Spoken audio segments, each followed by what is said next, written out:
Hadirin yang dihormati sekalian, malam ini adalah malam yang besoknya menyambut 12 Rabiul Awal,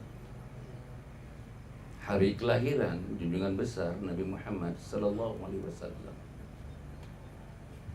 Tak ada insan yang lebih hebat daripada seluruh para nabi dan para rasul. Ada ulama mengatakan punya banyak nabi, punya banyak rasul ratusan, ada katakan sampai 320,000 nabi-nabi dan rasul-rasul. Tapi yang kita beriman dengan mereka yang terdapat dalam Al-Quran, 25 para nabi dan para rasul. Khatamin Nabiyyin, nabi penutup, rasul penutup, nabi yang terakhir, Nabi Muhammad sallallahu alaihi wasallam. Dialah kekasih Allah, dialah kesayangan Allah, dialah kecintaan Allah, saudara. Tetapi Nabi sayang kepada kita beyond description. Nabi sayang kepada saudara, kepada saya beyond description. Sayyidatina Aisyah melaporkan sembahyang malam Nabi Muhammad sallallahu alaihi wasallam, qiyamul lailnya, Nabi sujud. Dalam sujudnya berjam-jam, sembahyang malamnya, tahajudnya berjam-jam. Sampai dikatakan Sayyidina Aisyah ditanya oleh sahabat bagaimana sujud, bagaimana sembahyang, bagaimana solat malam Rasulullah.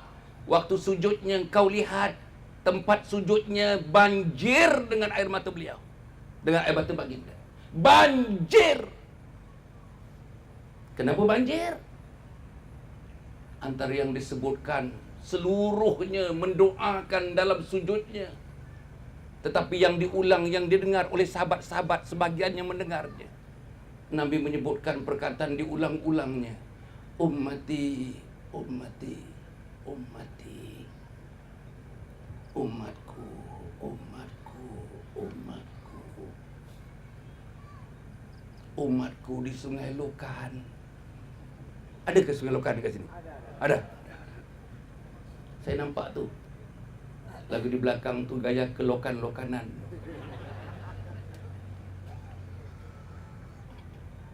Begitulah sayang dan kasihnya Nabi. Tak pernah dalam doa Nabi, saudara, yang tidak menyebut tentang umatnya. Selamatkan umatku sampai umat yang terakhir sebelum dikiamatkan nanti. Wahai Allah, izinkan mereka mengucap asyhadu an la ilaha illallah wa asyhadu anna Muhammadar Rasulullah. Hari Jumaat malam Sabtu yang lalu, yang baru ni, di Masjid Negeri Shah Alam,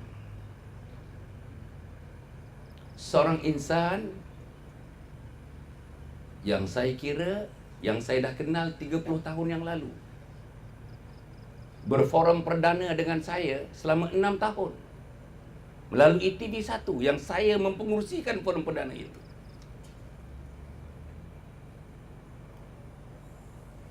Datang ke Masjid Negeri Shah Alam. Dianjurkan satu ceramah khas mengenai kalimah Allah. Dibuat di bahagian bawah masjid yang besar itu. Tak pernah di bahagian bawah itu sepenuh, sesesak pada malam itu. Dikatakan 5-6 ribu orang di bahagian bawah, bukan di bahagian atas tempat solat, di bahagian bawah.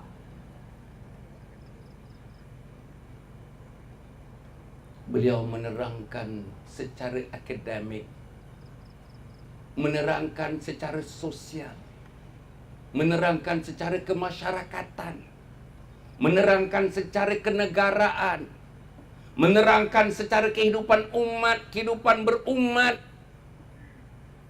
menerangkan kesan-kesannya akibat daripada tuan-tuan sebahagian daripada kita, pemimpin-pemimpin kita, saudara, terutamanya yang mengetuai Parti Islam se-Malaysia, yang satu masa dulu sebelum mereka buat U-turn, mereka telah menyetujui kalimah Allah itu digunakan dalam Bible versi bahasa Melayu.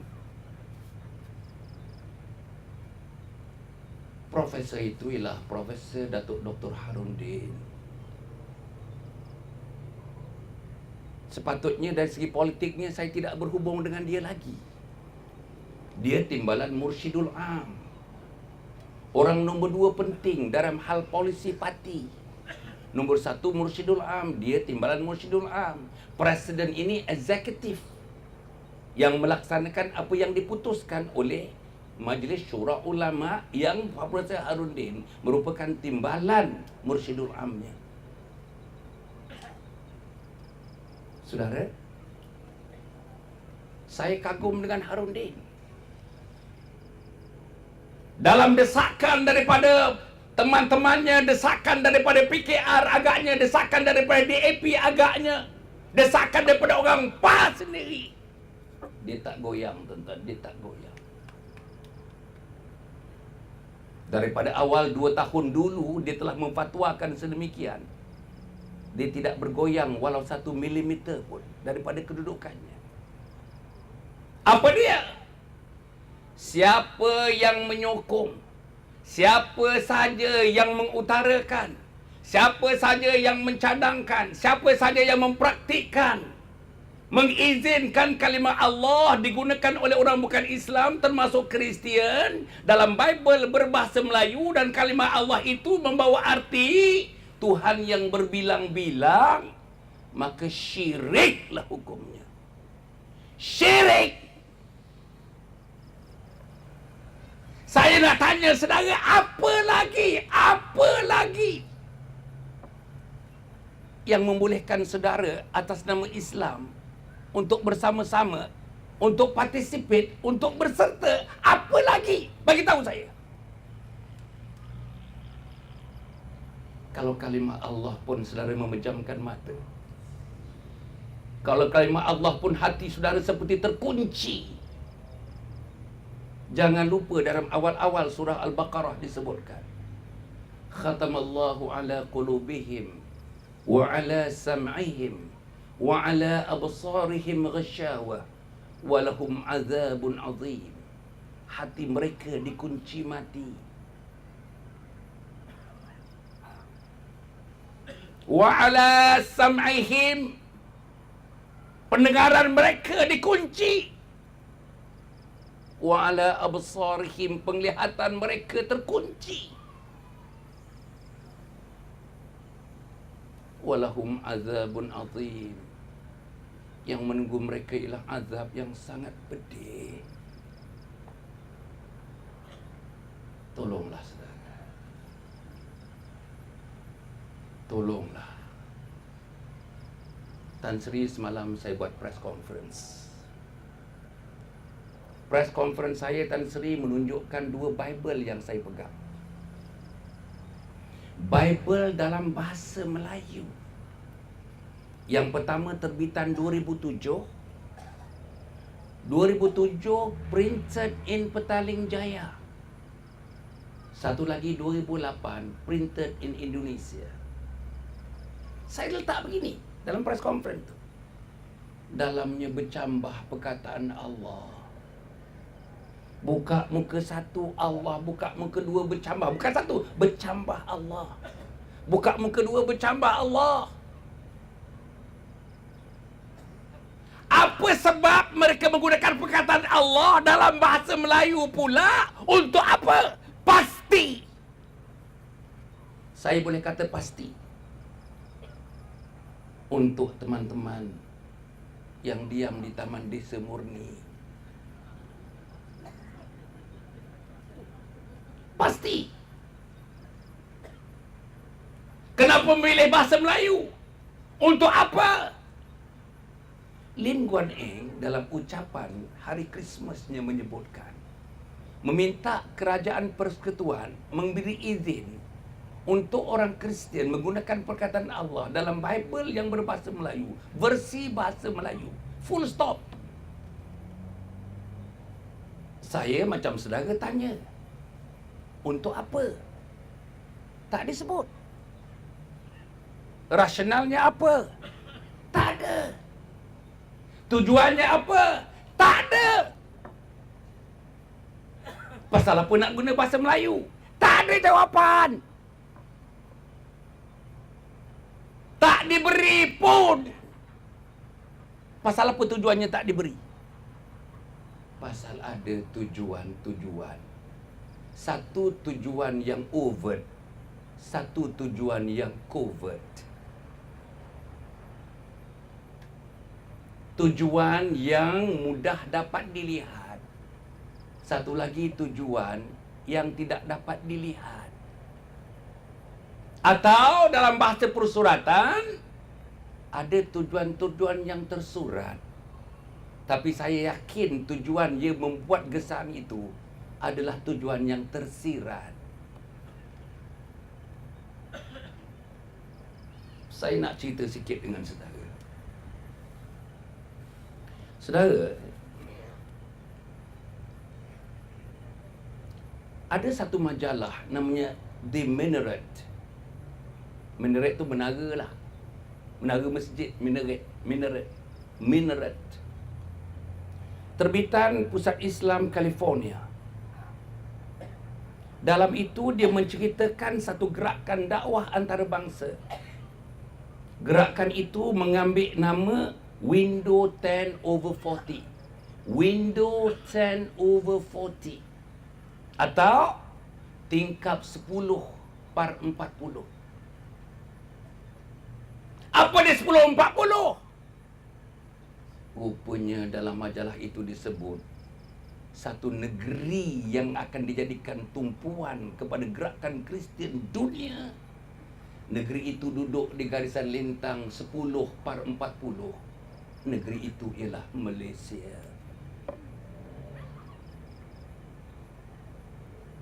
Saudara,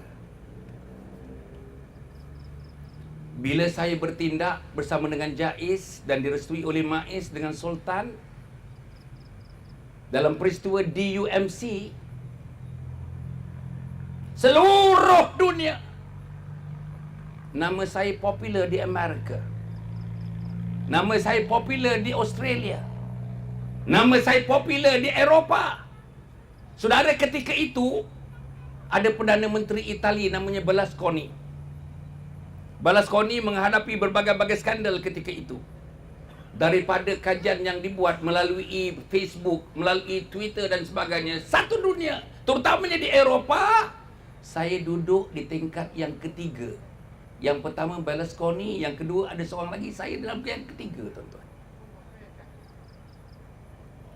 Pasal apa? Pasal saya memperjuangkan akidah ditentang oleh Kristian. Pasal saya membawa, tuan-tuan, memperjuangkan kalimah Allah yang termaktub dalam asyhadu an la ilaha illallah wa asyhadu anna Muhammadar Rasulullah.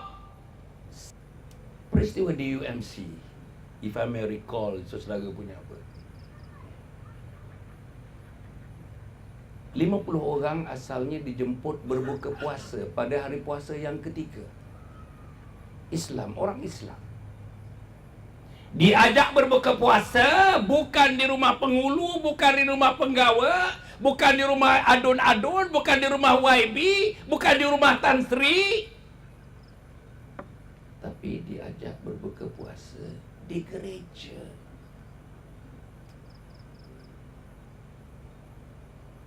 Pukul berapa jemputannya? Pukul 6:30 petang. Sampai pukul berapa? Sampai pukul 11 malam. Yang dijemput Melayu Islam macam saya ni. Sampai di tempat berbuka diberitahu oleh mereka yang diminta oleh JAIS supaya melaporkan diri untuk diambilkan dia punya butir-butiran dia setelah berlaku peristiwa itu, melaporkan kepada kita berbuka puasa sekitar pukul 9:15 malam. Tak ada kerma.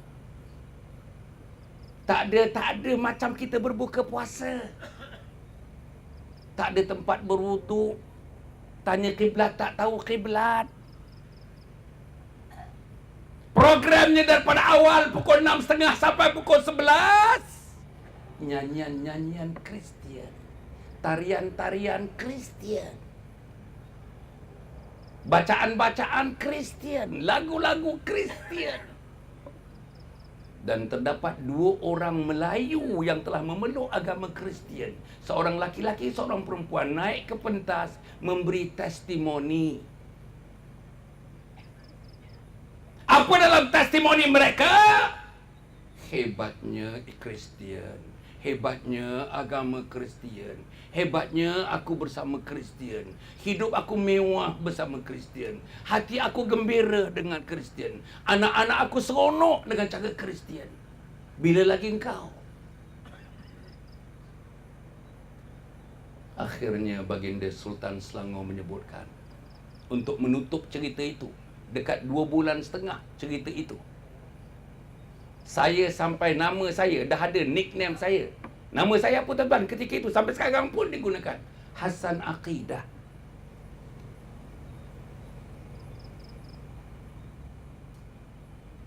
Saudara-saudara, saya nak sebut dulu Yang Maha Mulia Sultan buat satu perisytiharan.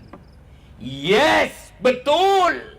Memang berlaku usaha untuk memurtadkan orang Islam pada malam itu. Tetapi oleh kerana pasukan penguatkuasa Jais, daripada hal-hal teknikalnya agaknya berlaku kekurangan-kekurangan dari aspek teknikal yang sukar dibawa ke mahkamah, maka kita batalkan hasrat untuk membawa ke mahkamah kerana kekurangan bahan bukti, kekurangan yang boleh ditafsirkan sebagai kekurangan teknikal. Tapi yang pastinya, ya, ada percubaan memurtadkan.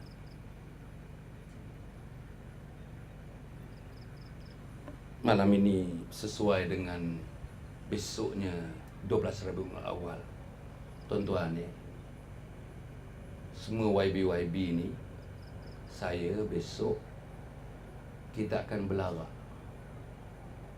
daripada, kuat sikit tak dengar, daripada Politeknik sampai ke Masjid Bandar Perda,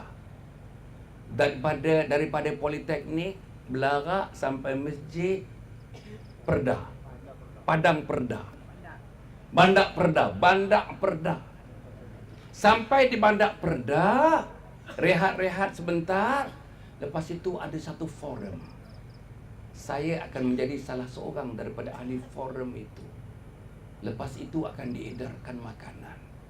Lepas itu baru kita meninggalkan tempat itu. Pastikan saudara-saudari hadir dalam perarakan besok. Boleh ke tak boleh?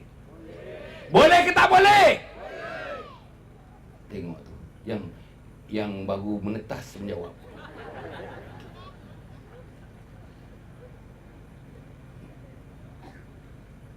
Serius tuan. Kalau saudara tidak belara, siapa lagi nak belara? Kalau saya tak menyebutkan sallallahu ala Muhammad sallallahu alaihi wasallam, siapa lagi?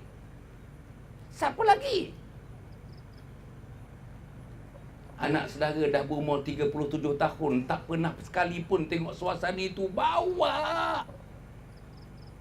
Atau saudara sendiri sebagai ketua keluarga, setengahnya dah berumur agaknya dekat 70 tahun, tak pernah sekali pun menyertai occasion yang sedemikian, event yang sedemikian. Bawa. Pergi. Paling tidaknya ada satu catatan malaikat. Yes. Pada 12 Rabiul Awal tahun sekian di Bandar Perda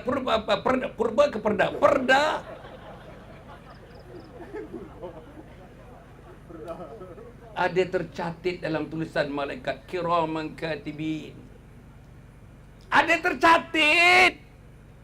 Manalah tahu atas nama keikhlasan dengan catatan sedikit oleh malaikat itu, manalah tahu itu menjadi asbab terbukanya pintu syurga buat saudara.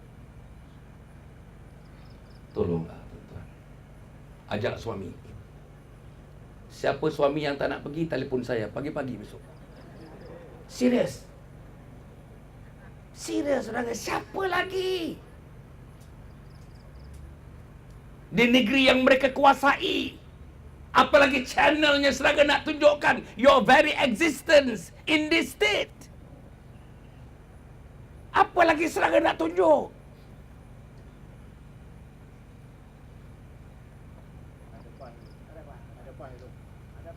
Ada bas. Bas pula. Allah, tuan-tuan, kalau saya ketepikan bas tu. Saudara, saya yakin tuan-tuan baca hadis-hadis.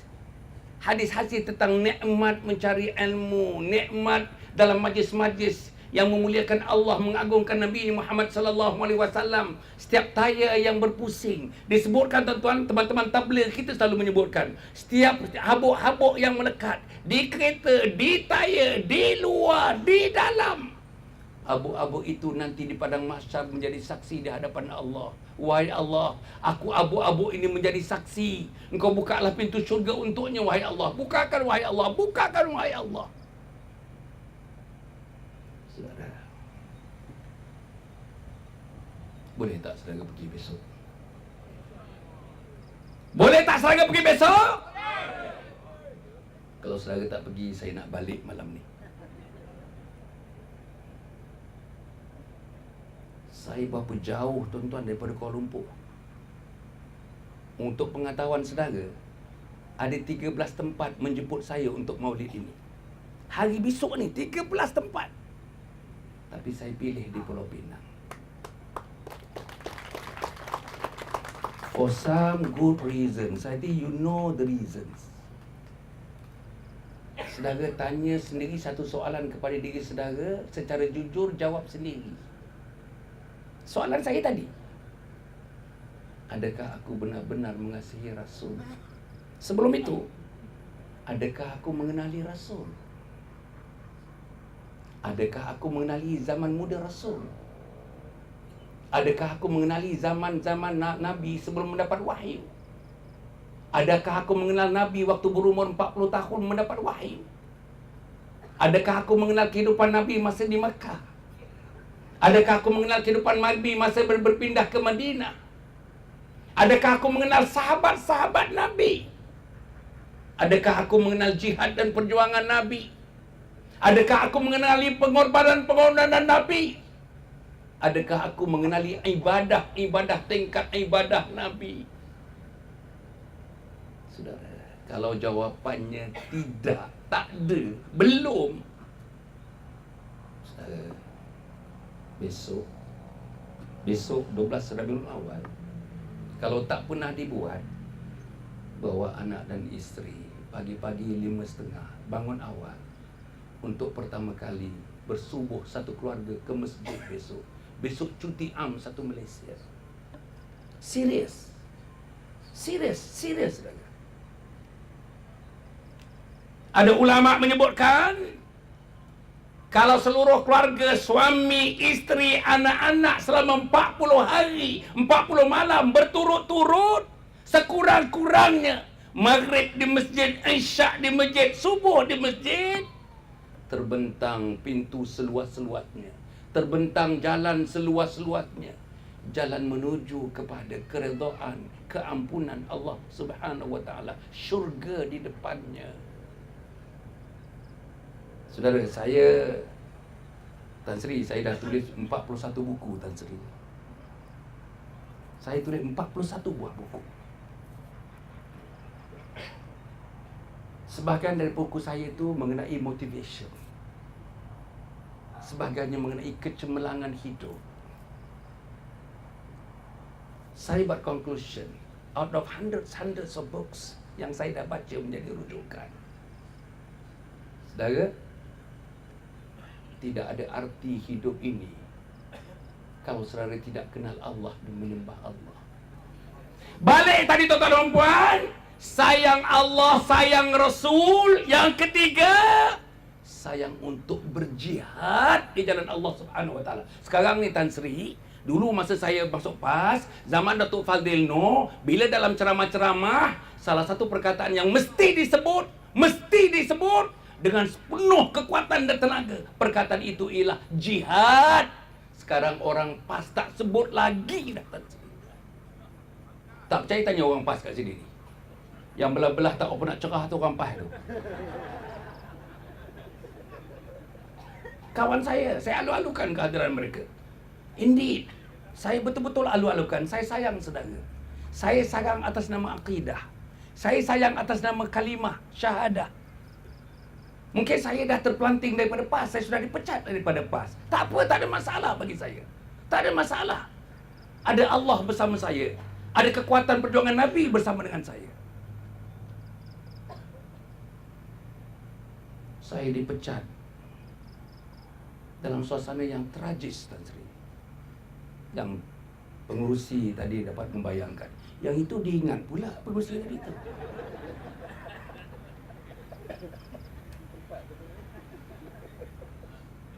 Saya dipecat bukan kerana saya melakukan apa-apa kesalahan jenayah syariah.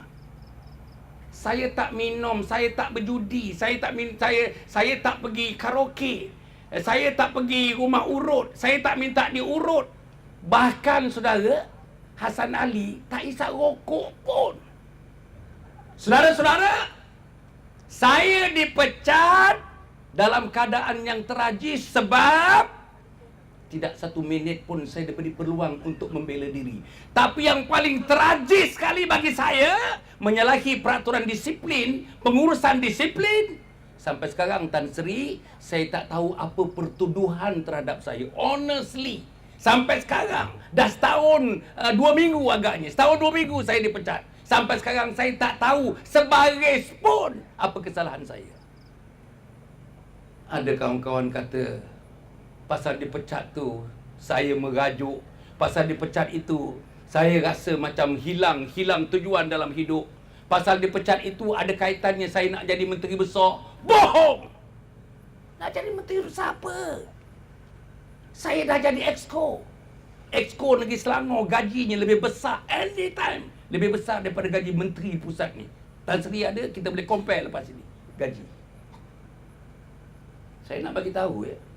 An ex officio, pegawai kerajaan atas nama jawatan menjadi ahli Exco di Negeri Selangor, antara negeri yang paling lumayan sekali bayaran allowance dan gaji untuk Exco.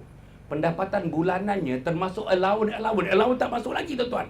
Termasuk lagi dia punya dividen yang dia dapat, termasuk lagi kiraan bonus tahunannya. Anak-anak syarikat, makin banyak anak syarikat makin banyak dia dapat, makin banyak bapa syarikat makin banyak dia dapat.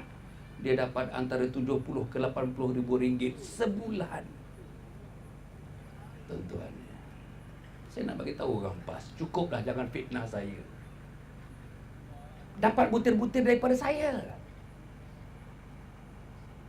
Macam mana orang PAS yang sembahyang, yang kononnya hebat parti Islam, hebat dengan ilmunya, hebat dengan tok gurunya, macam mana boleh memfitnah seorang yang telah sama-sama berjuang dalam parti bertahun-tahun?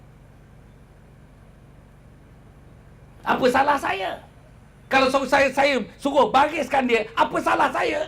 I think tak ada orang yang boleh meletakkan kesalahan saya satu persatu kenapa saya dibuang.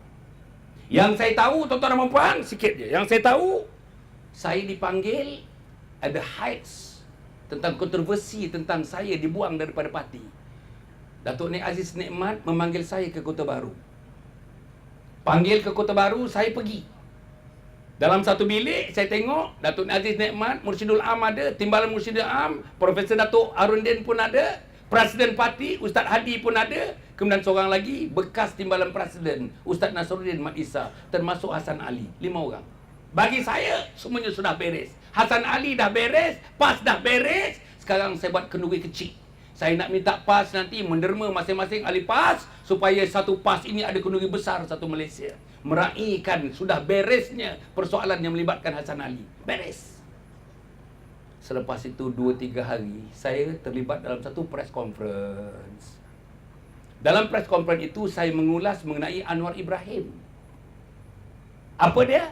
Anwar Ibrahim, tak salah saya, pada 9 hari bulan, hari Isnin, yang dijatuhkan nanti, dia punya verdict tentang dia punya keputusan mahkamah tentang kes liwat antara dia dengan Saiful Bahri, ialah pada hari Isnin itu Anwar Ibrahim minta pemuda-pemuda, pemudi-pemudi datang ke mahkamah. Itu yang dilaporkan dalam akhbar yang saya ulas.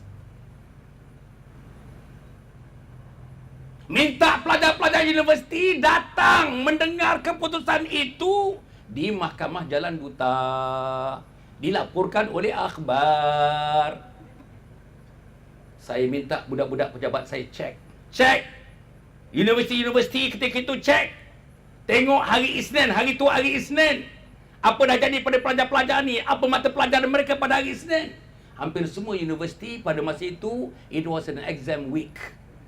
Ketika itu ialah minggu peperiksaan. Saya tak bagi diorang pergi.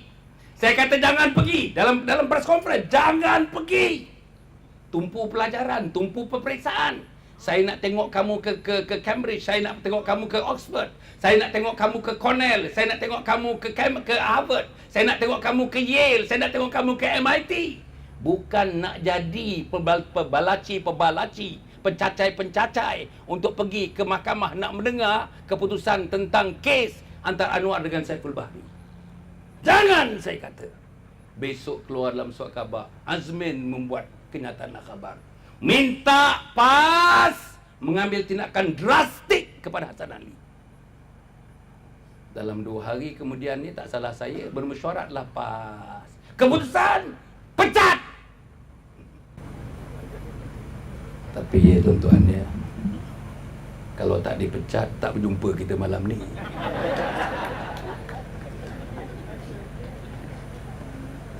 Jadi sebab itu, bagi saya tuan-tuan ya, untuk Allah dan Rasulnya, saya sanggup melakukan apa sajalah. Hidup saya pun dalam hukum adatnya tak berapa lama lagi di dunia ini. Saya dah bagi tahu isteri saya akan dedikasikan hujung-hujung usia saya ini untuk Allah, untuk Rasul, untuk berjihad di jalan Allah Subhanahu wa taala.